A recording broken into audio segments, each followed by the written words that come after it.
আসসালামু আলাইকুম রহমতুল্লাহি ওবারাকাতু। স্বাগতম আমাদের খবর 24 টিভিতে। আমি মামুন আছি আপনাদের সঙ্গে। বিদেশে কর্মরত সকল বাংলাদেশিদের জন্য গুরুত্বপূর্ণ একটি জরুরি নির্দেশনা জারি করেছে প্রবাসী কল্যাণ ও বৈদেশিক কর্মসংস্থান মন্ত্রণালয়। যারা সৌদি আরব, সংযুক্ত আরব আমিরাত, কাতার, কুয়েত, ওমান, মালয়েশিয়া, সিঙ্গাপুর, দক্ষিণ কোরিয়া, জাপান সহ বিশ্বের বিভিন্ন দেশে কাজ করছেন, তাদের জন্য এই নির্দেশনা অত্যন্ত গুরুত্বপূর্ণ। মন্ত্রণালয়ের নির্দেশ অনুযায়ী প্রবাসী বাংলাদেশিদের অবশ্যই কর্মরত দেশের আইন ও স্থানীয় নিয়মকানুন, সাইবার আইন এবং সামাজিক ও সাংস্কৃতিক মূল্যবোধ মেনে চলতে হবে। মানে হচ্ছে, আপনি যেই দেশে অবস্থান করছেন সেই দেশের আইন অবশ্যই মেনে চলতে হবে এবং স্থানীয়দের তাদের কমিউনিটির যে নিয়মকানুন আছে সেগুলো আপনাকে মানতে হবে এবং সাইবার আইন ও সামাজিক সংস্কৃতি মূল্যবোধ মেনে চলুন। যে কোনো দেশের কালচার এবং সামাজিক সংস্কৃতিকে সম্মান করতে হবে অবশ্যই আপনাকে। সামাজিক যোগাযোগ মাধ্যম ব্যবহার করতে হবে দায়িত্বশীলভাবে। চাকরি বা কর্মস্থলের ছবি, ভিডিও কিংবা তথ্য শেয়ার করা আগে প্রতিষ্ঠানের নিয়ম অনুসরণ করতে হবে। এছাড়া অপরিচিত লিঙ্ক, ফাইল বা বার্তা থেকে সতর্ক থাকতে হবে যাদের স্ক্যাম বা ফিশিংয়ের শিকার না হয়। মানে হচ্ছে, আপনারা যে সামাজিক যোগাযোগ মাধ্যম মানে ফেসবুক, ইউটিউব, টুইটার অথবা টিকটক যেগুলো ব্যবহার করছেন, ভাইরাল হওয়ার নেশায় তাদের সংস্কৃতি এবং তাদের নিয়ম এবং আইন সেগুলো লঙ্ঘন করা যাবে না এবং আপনি যেই প্রতিষ্ঠানে কাজ করছেন সেই প্রতিষ্ঠানের অনুমতি ছাড়া আপনি কোনো ছবি বা তথ্য প্রকাশ করতে পারবেন না।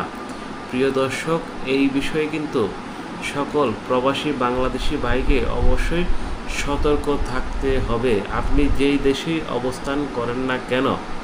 এছাড়া সরকার কিছু গুরুত্বপূর্ণ বিষয় থেকে বিরত থাকার আহ্বান জানিয়েছে। এর মধ্যে বেশ কয়েকটি কারণ সরকার তুলে ধরেছে।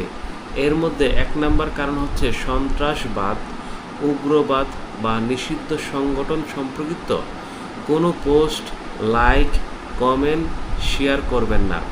আমরা অনেক সময় আবেগে অনেক কিছু করে ফেলি, একটি লাইক কমেন্ট করে ফেলি, একটি পোস্ট করে ফেলি অথবা কমেন্ট করে ফেলি, শেয়ার দিয়ে দেয়। এইগুলো করা যাবে না। প্রিয় দর্শক, অবশ্যই সতর্কতার সঙ্গে বিদেশে বসবাস করতে হবে এবং ইসরায়েল, ফিলিস্তিন, ইরান, ইসরায়েল বা অন্যান্য আন্তর্জাতিক সংঘাত নিয়ে এমন কোনো পোস্ট বা না করার কর্মরত দেশের আইন লঙ্ঘন করতে পারে। মানে এই ধরনের যে পোস্টগুলো আছে না করার জন্য সরকার অনুরোধ জানিয়েছে। নিষিদ্ধ রাজনৈতিক কর্মকাণ্ড অংশগ্রহণ না করার জন্য সরকার বলেছে। যাচাই ছাড়া কোনো ব্যক্তি বা অনলাইন তহবিল অর্থ অনুদান না দেওয়ার জন্য। মানে আপনি প্রবাসে বসে কোনো দেশের নিয়ম ছাড়া আপনি তহবিল সংগ্রহ করতে পারবেন না। যেমন আমাদের বাংলাদেশে অনেক সময় আমরা রাস্তাঘাটে দেখি যে মাদ্রাসার জন্য 10 টাকা দেন, স্কুলের জন্য 10 টাকা দেন। আমরা এরকম দেখি না অর্থ তহবিল সংগ্রহ করার জন্য, কিন্তু এইগুলো করা যাবে না, সম্পূর্ণ নিষেধ।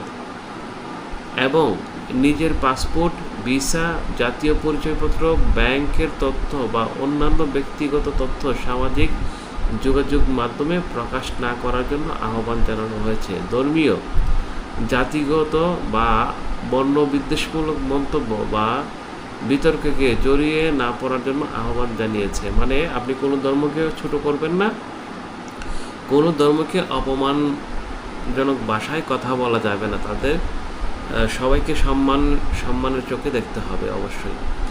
ভুয়া চাকরি, অবৈধ ভিসা, দ্রুত আয়ের প্রলোভন, সন্দেহজনক বিনিয়োগ বা ক্রিপ্টোকারেন্সি প্রতারণা থেকে দূরে থাকার জন্য আহ্বান জানিয়েছে সরকারের পক্ষ থেকে। কোনো অপরাধ বা সহিংসতা কর্মকাণ্ড সমর্থন করে পোস্ট বা মন্তব্য করা যাবে না।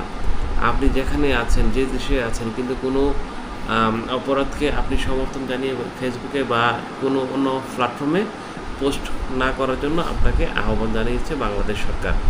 সরকারের মতে এসব নির্দেশনা মেনে চললে প্রবাসী বাংলাদেশিরা আইনগত জটিলতা এড়াতে পারে এবং দেশের সুনাম অক্ষুণ্ণ থাকতে পারে। যদি প্রবাসে থাকেন তাহলে এই ভিডিওটি আপনার বন্ধুদের সঙ্গে শেয়ার করবেন এবং এই জরুরি তথ্য বাংলাদেশ সরকারের প্রবাসী কল্যাণ মন্ত্রণালয় থেকে দেওয়া হয়েছে।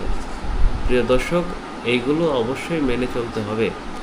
তো সবাই ভালো থাকবেন। আল্লাহ হাফেজ। দেখা হবে নতুন আরেকটি ভিডিও নিয়ে।